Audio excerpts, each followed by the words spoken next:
Yo tout le monde, c'est le grand retour. Eh oui, Hécaté est avec nous. Il y a juste Hécaté. Il y a... Oh, sinon il y a Guillaume aussi derrière, je ne le voyais pas. Bonjour les gens. Alors, il n'y a plus de vidéos sur cette chaîne depuis, il me semble, le mois d'octobre. Et nous sommes là aujourd'hui pour vous annoncer d'une part que cette période d'obscurantisme est terminée, j'espère. En tout cas que normalement il y aura des vidéos les prochains mois. Et d'autre part pour vous expliquer un petit peu pourquoi il n'y a pas eu de vidéos ces derniers mois et pourquoi est-ce que j'ai pas vraiment été en mesure de vous prévenir qu'il n'y aurait pas de vidéos. Du coup, on va discuter dans cette vidéo de thèmes qui sont pas super joyeux, on va pas se mentir, voilà, petit disclaimer, vous attendez pas à ce que ça soit la vidéo de la joie et du bonheur et que tout va bien, parce que on n'est pas absent sans raison, enfin voilà, j'essaye quand même d'être dans une logique positive, on va dire, et avec vraiment une volonté d'avancer et de recommencer à produire du contenu sur YouTube de manière plus ou moins régulière. Alors, on va commencer par la partie la moins marrante. Je sais que quand on parle de dépression aujourd'hui, c'est un mot qui est un petit peu surentendu, un petit peu surutilisé, on sait plus trop ce qu'il veut dire à force. C'est un mot qui fait un peu peur, et en même temps, c'est pas franchement quelque chose de si rare que ça, la dépression. C'est juste on n'a pas envie d'assumer qu'il y a autant de gens qui sont en dépression dans cette société malade. Mais voilà, j'ai quand même été diagnostiquée par mon médecin comme étant en état dépressif, et un état dépressif qui dure depuis plusieurs mois. C'est une dépression. J'ai pas très envie de parler de l'élément déclencheur de la dépression, mais il y a un élément déclencheur, c'est-à-dire qu'il y a eu vraiment un événement traumatisant qui s'est produit au mois de juillet, et j'ai pas envie de rentrer dans les détails dans cette vidéo en tout cas, j'en parlerai peut-être un jour, je ne sais pas, mais c'est quelque chose de très intime, donc voilà, c'est pas forcément quelque chose que j'ai envie de divulguer. Mais voilà, sachez qu'il y a eu vraiment un avant et un après, et que du coup ma dépression a commencé au mois de juillet. Et vous allez me dire, oui, j'ai continué de faire des vidéos pendant 3 mois par la suite. Je vais expliquer un petit peu mon cheminement, disons. Je crois que l'un des pires mois, ça a été le mois d'août, et sans doute en deuxième le mois d'octobre-novembre. Je sais plus trop dire là en rétrospective, j'ai pas vraiment... Je me suis pas replongée avant de faire cette vidéo pour essayer de chercher quels étaient les pires moments ou les trucs comme ça, genre... Je vous refais un peu un historique un peu brouillon des faits, c'est pas très important de savoir exactement comment ça s'est passé. Mais du coup, en gros, il s'est passé un truc au mois de juillet qui fait que j'ai été très mal par la suite. Quand je dis très mal, ça veut dire que j'avais des difficultés à me nourrir, je mangeais un peu n'importe comment, n'importe quoi, et si Guillaume n'avait pas été là, je pense pas que j'aurais été capable d'assurer à mon corps de la nourriture, mais le fait d'avoir un petit ami et du coup d'avoir des horaires fixes, etc., une organisation, ça m'a beaucoup aidé sur ce genre de points. Je faisais énormément de cauchemars, où je revivais l'événement traumatisant entre autres, et du coup j'avais pas mal de soucis de sommeil, d'insomnie, etc. Souvent le soir je me sentais vraiment pas bien. Ça avait pour conséquence que j'étais fatiguée en permanence, et le fait d'avoir un chaton de quelques mois qui sautait partout la nuit, ça n'a pas du tout aidé sur ce point. Et j'avais des problèmes de dysfonction exécutive, donc ça veut dire que je n'arrivais pas à faire quoi que ce soit, je n'arrivais pas à quitter mon lit, j'arrivais pas à bouger, je pouvais me répéter dans ma tête autant de fois qu'il fallait que je fasse des trucs et que j'essaie d'être productive, c'était mort, je n'y arrivais pas, j'étais incapable de faire quoi que ce soit. Du coup, c'est quand même un état un peu chiant, mais ce qui s'est passé mon été, j'ai fait le plus de choses possible, mais franchement, il y a une grosse partie de l'été que j'ai passé juste dans mon lit. Et j'avais plein de trucs prévus, impliquant notamment d'essayer de trouver des moyens de gagner de l'argent avec ce que je faisais, qui n'ont pas du tout abouti. Je sais pas si j'avais parlé un peu sur ma chaîne YouTube du fait que je voulais ouvrir une boutique en ligne ou des trucs comme ça, mais genre, c'est mort en fait. Enfin, c'est mort pour cet été en tout cas, genre j'ai vraiment rien foutu. Et par contre, ce qui s'est passé au mois d'octobre, c'est que mi-septembre, il y a bien un moment où j'ai dû reprendre les cours, hein. Je suis retournée à l'école comme tout le monde.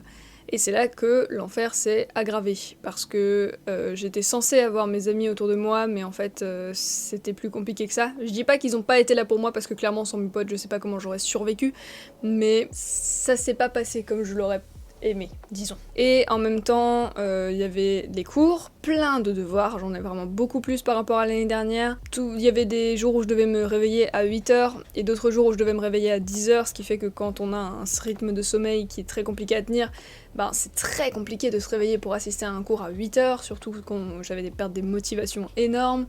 J'arrivais parfois à l'école en étant à peine capable de me composer, donc c'était vraiment devenu juste pénible, et à ce stade...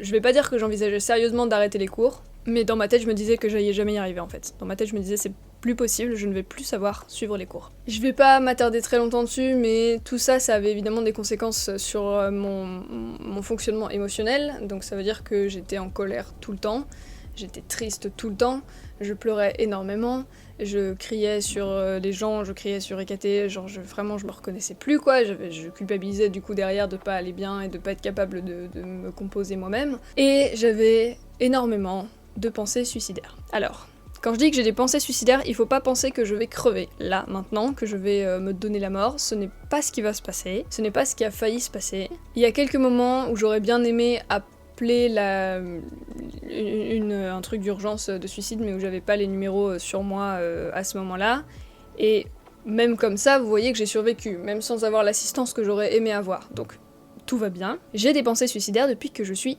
enfant, depuis que j'ai 8-9 ans, quelque chose comme ça. Donc il faut vraiment pas considérer ça comme quelque chose de réellement dangereux pour moi. En revanche, on peut considérer ça comme quelque chose d'extrêmement désagréable, c'est vraiment très dur de vivre avec ça au quotidien, avec une envie de mourir quotidienne, et d'avoir mon cerveau qui imagine différents scénarios pour y parvenir. Mais ça ne veut absolument pas dire que je vais suivre ces scénarios. Je vois la mort comme un soulagement, mais pas comme une solution. J'ai bien conscience que ce n'est pas quelque chose auquel je veux arriver, je veux pas en arriver là. Mais il faut le dire, quand ça fait 6 mois que tu vis la dépression la plus profonde que t'as jamais vécue, et que tu n'as jamais vécu autant de pensées suicidaires, que tu n'en as jamais eu autant au quotidien, jamais de manière aussi pulsionnelle et aussi forte, bah c'est dur en fait, genre c'est tellement épuisant de vivre avec ça. Et du coup, à partir du mois d'octobre, je me suis rendu compte que je n'étais juste plus capable de continuer comme ça, à gérer une dépression, publier sur YouTube, gérer 3 comptes Insta en même temps sur lesquels je publiais tous les jours, les cours, les devoirs, les projets, les trucs perso, écrire un roman. Genre, il y avait trop.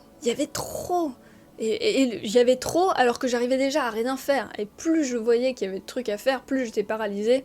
Et du coup, j'arrivais plus non plus du tout à prioriser les cours. En fait, c'est ça qui se passait aussi, c'est que du coup, je me disais...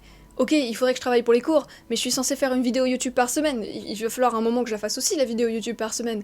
Et ok, je dois travailler pour les cours, mais je dois aussi faire ça et ça et ça. Et j'arrivais plus, j'en avais marre, il y avait tout en même temps, pénible. Et derrière, fallait voir les potes, fallait s'occuper de mes chatons, fallait que je me sorte un peu de la merde, que j'essaie de sortir dehors, que j'essaie de voir du monde et tout. Et genre, c'était trop. J'en avais marre. Avec l'hiver en plus, bref. Et c'est pour ça qu'au mois d'octobre, j'ai décidé d'arrêter d'être présente sur les réseaux sociaux parce que ma priorité, c'était devenu il faut que je me rattrape pour les cours, il faut que je me remette en marche, il faut que je me remette sur le droit chemin, et il faut que je prenne soin de moi. YouTube et Instagram, c'était next. C'était vraiment genre... J'ai plus rien mis à jour depuis quasiment, genre je m'étais dit bon, je peux encore faire un petit post de temps en temps, mais en fait je me suis complètement détachée de ça sur les deux. Du coup voilà, ça c'est pour toute la partie dépression, comme j'avais dit c'est pas très joyeux, mais bon voilà, j'estime qu'il faut en parler. Je pense qu'il faut parler des trucs qui vont pas, je pense qu'il faut en parler quand ça marche pas. Là je prévois sur YouTube, je peux vous dire que j'ai déjà prévu pas mal de trucs, et je vais essayer vraiment de faire des trucs hyper positifs, mais j'ai été absente 6 mois, je peux pas revenir en mode hey, et maintenant on va faire des subreddits sympas, maintenant on va faire des nouvelles activités cool et tout, j'ai plein de nouvelles idées, trop bien, je suis de retour. Alors que la vérité c'est que j'ai été 3-4 mois en dépression quoi, à l'aide. On en est à un stade où il faut aussi qu'on aborde du coup un autre problème, je viens de parler du fait que je ne postais plus du tout sur Insta, je ne vais non plus du tout sur Insta. J'ai droit à 25 minutes par jour. Qu'est-ce que quoi 25 minutes par jour d'Instagram? Mais qu'est-ce que tu nous racontes Chloé? En fait, je suis en train de combattre mon addiction aux réseaux sociaux. Et oui, je sais que ça ne se lit pas sur ma tronche de hippie, mais en fait, je suis une addicte à mon téléphone portable. L'une des raisons pour lesquelles je passais autant de temps dans le lit sans jamais me poser de questions, c'est aussi parce que j'étais tout le temps en train de scroller des réels, en train de jouer à Minecraft, en train de regarder des compilations de TikTok sur YouTube ou des trucs comme ça, genre Keki. Du coup, les réseaux sociaux sont devenus pour moi un enfer et une manière en fait d'accepter la dépression, comme ça. Genre, le fait d'être sur les réseaux sociaux rendait la dépression un peu pardonnable. C'est normal que je reste au lit toute la journée si c'est pour scroller sur Instagram. Je veux dire, je fais quelque chose, je scrolle sur Instagram. J'aurais peut-être réussi à faire des trucs s'il n'y avait pas eu Instagram déjà, et surtout, je me serais un peu plus vite rendu compte d'à quel point j'étais dans la merde et d'à quel point je souffrais si j'étais pas sur Instagram. Genre, c'était un échappatoire en fait mais qui était complètement illusoire, et qui me rendait pas du tout heureuse pour autant. Ça fait un long moment que je sais que je suis addict aux réseaux sociaux, mais j'ai pris conscience d'à quel point c'était en train d'affecter ma dépression et la manière dont je gérais les choses il y a quelques mois seulement. Et là, ça va par déclic, replonger, déclic, replonger, déclic, replonger. En ce moment, je suis à peu près 45 heures par semaine, 6h30 par jour de téléphone. Je vais vous expliquer après comment est-ce que je sais tout ça. Je suis obligée de vous dire qu'il y a un moment où le dernier gros déclic que j'ai eu qui m'a vraiment fait être plus sévère avec mes restrictions, c'est une musique d'Orelsan, voilà. Parce que nous, on est très fans d'Orelsan. D'ailleurs, on va le voir en concert. Ça va être trop bien. J'espère que ça sera maintenu. Mais du coup, voilà, nous, on est fans d'Orelsan ici dans cette maison. Et surtout Guillaume.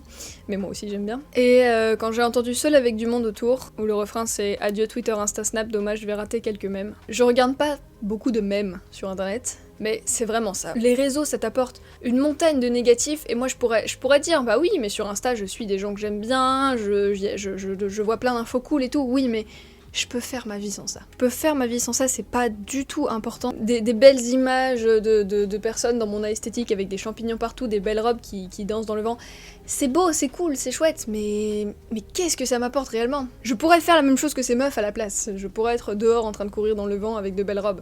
Et à la place, je les regarde faire sur Internet. Du coup, mon objectif final, c'est de passer 3 heures sur Internet, mais là, à ce stade, si je passe moins de 4 heures par jour, c'est déjà vraiment très bien. Si je passe moins de 5 heures par jour, c'est pas mal, quoi. J'ai déjà...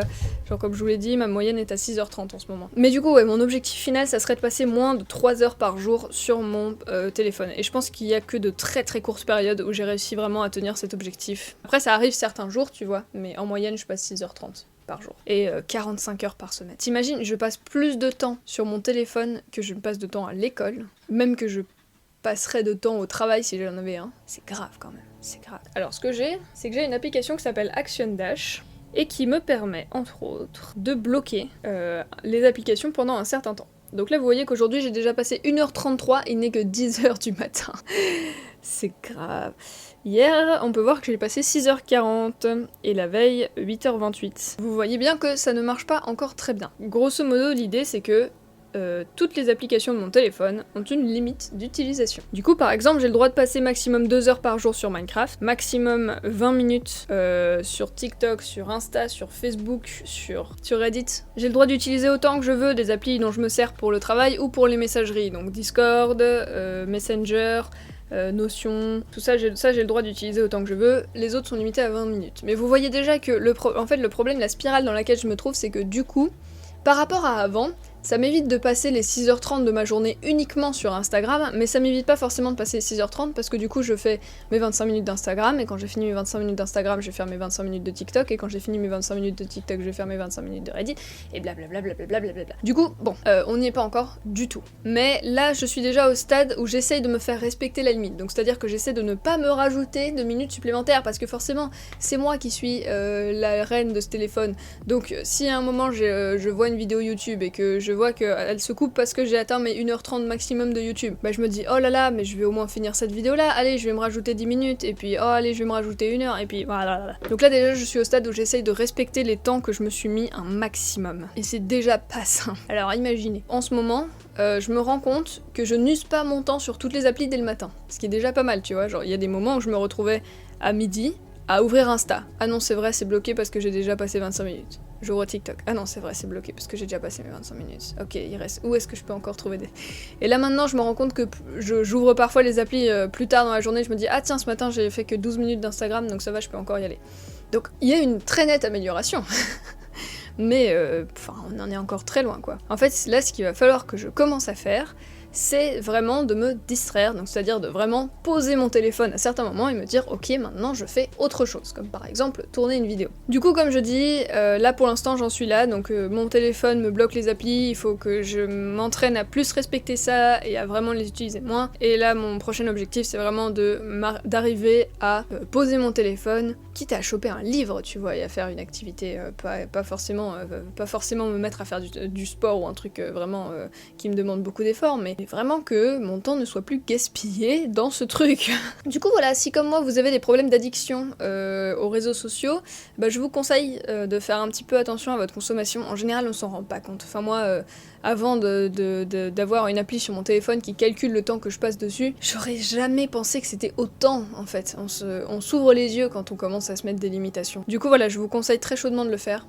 J'espère que ça ira. Et bah, je vous conseille également, si vous avez l'occasion là maintenant, dès que vous avez fini cette vidéo YouTube, parce que attendez, restez quand même jusqu'à la fin, il faut qu'on discute d'autres trucs encore, bah d'essayer de trouver autre chose à faire en fait. Je peux pas dire que je suis sortie de la dépression parce que c'est pas linéaire comme truc, mais je vais beaucoup mieux. Je vais de mieux en mieux. Je me suis laissée jusqu'au 21 décembre pour aller vraiment mal. Tu vois, genre je me suis dit, allez vas-y.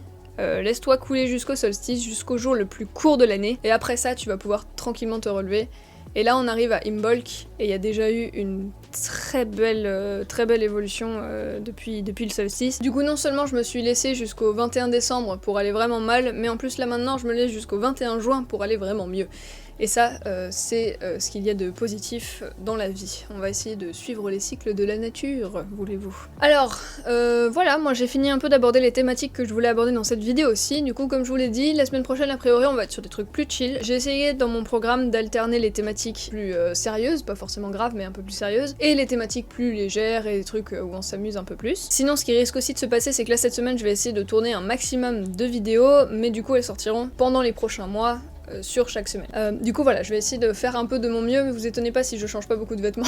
Je ne vous inquiétez pas trop, hein. Si je m'absente de nouveau, ça veut pas forcément dire que je suis retombée en dépression gravissime et tout, faut pas forcément penser ça, j'ai déjà été absente par le passé pour des raisons beaucoup plus triviales, disons. Du coup voilà, je vous laisse, je vous dis à la semaine prochaine, et je vous fais des gros bisous.